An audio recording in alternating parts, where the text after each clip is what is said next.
Hi there, my name's Jan Rook and I'm reading for the part of Lily. Unfortunately, I don't have anybody with me to read the other part in, but hopefully I'll do a good job for you, and I look forward to hearing from you sometime soon. Thank you. I woke up the other morning and I said, if this gets much worse, before long I'm going to have that bed brought downstairs. I said, but if you want to swap it, you can, because that bed's a good bed.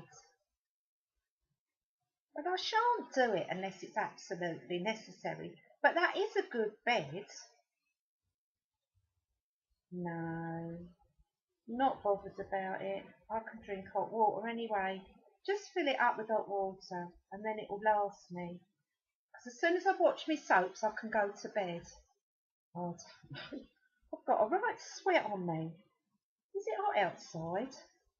Oh, I do get these sweats on anyway. It's too early for me tablets yet though. Oh, you haven't heard how our Leslie is yet, have you? I know she said they were gonna...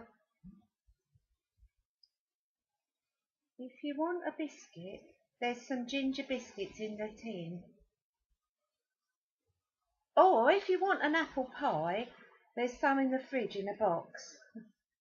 I've not seemed to be hungry, me, today. Only had a bit of dinner earlier.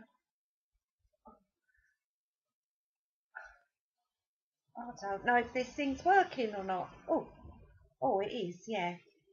So have you heard anything? Well, I hope she's okay. Your granddad was only 44, 43 when he went into hospital with his knees, and then they never seemed to be right.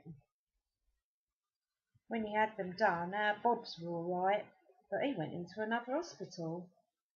Terry went into Barnsley, and then they fetched him from the line because he had a slight stroke.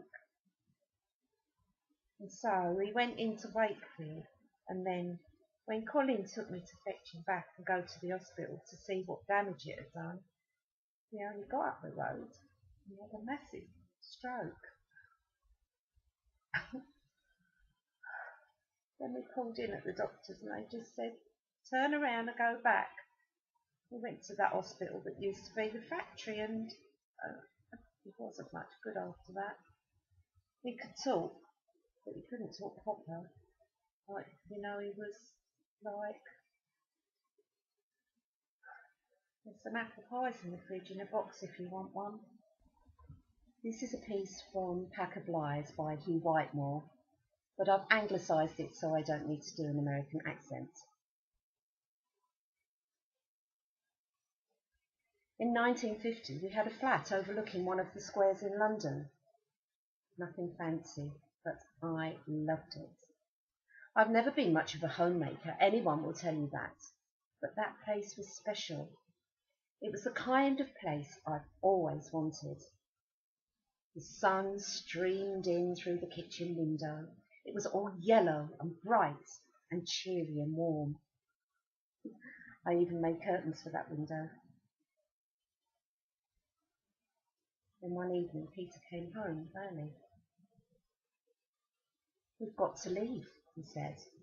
The Rosenbergs have been arrested. We've got to leave. I looked at Peter.